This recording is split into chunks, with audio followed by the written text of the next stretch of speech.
We developed this self-driving car simulator as a teaching tool to help the general public better understand what the future of self-driving cars is going to be like.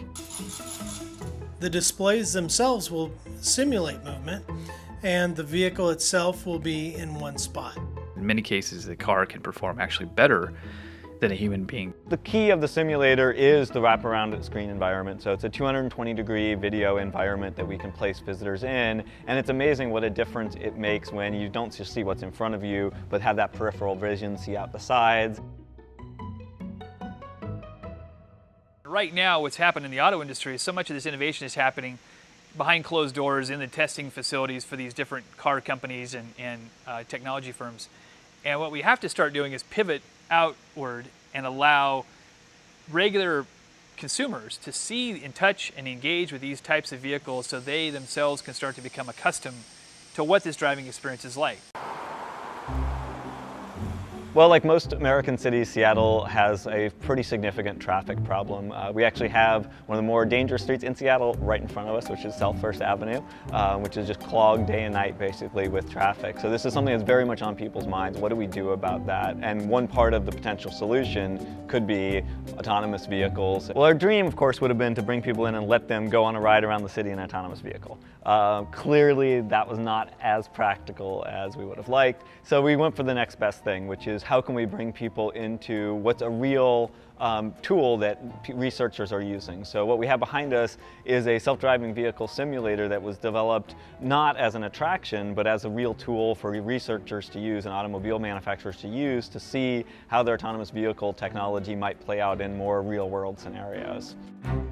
We have an opportunity to educate the public about what the future is going to look like. We have a 3D printed car that's made by our partner Local Motors. It's designed, printed, and assembled in less than 54 hours, showing the future of how cars can be manufactured. And it also shows how quickly we can change designs on vehicles and interchange everything from a dashboard configuration to an electric motor design. Equipped with a full surround sound system, so it gives you a very immersive experience connected to the simulation software, so you literally feel as if you're moving down the road. We're working right now to bring several self-driving technologies to the market in our own vehicles, but we'll be able to have these simulators in places like museums where you get hundreds or thousands of people going through every day, and they'll be able to provide us feedback right after the ride. It's so lifelike that you feel like the car's turning, like it's braking, it's accelerating. In addition, we've added touchscreen functionality. When the driver or the passenger sits down in the vehicle, they engage with the simulator by using a touchscreen pad that's mounted between the driver and the passenger seat. They would then select the destination that they want to go to on this map, this touchscreen map that's on this display. And then once they select the destination, then they can sit back and experience the ride.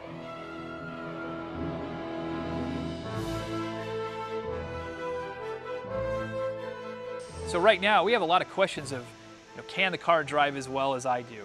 Can the car operate in different climate environments? Can the car perform in scenarios where someone jumps out in front of the car or a truck cuts the car off, or all these things that we as human beings every day experience in our driving life? How do we convince consumers that the computer is going to do what they've been doing for many, many years and do it well, if not better?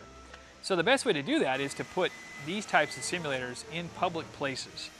Drivers and passengers are bringing their own devices into their driving experience. Car manufacturers are realizing this and saying, we need to bring that type of experience into the car, but it has to be predicated on safety.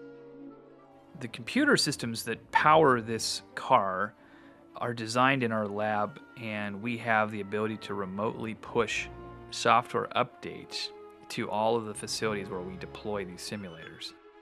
If you're investing in one of these simulators, we can dynamically keep it updated and fresh and interesting for your patrons, whether it be a museum environment, whether it be in a testing facility, whether it be in an academic environment.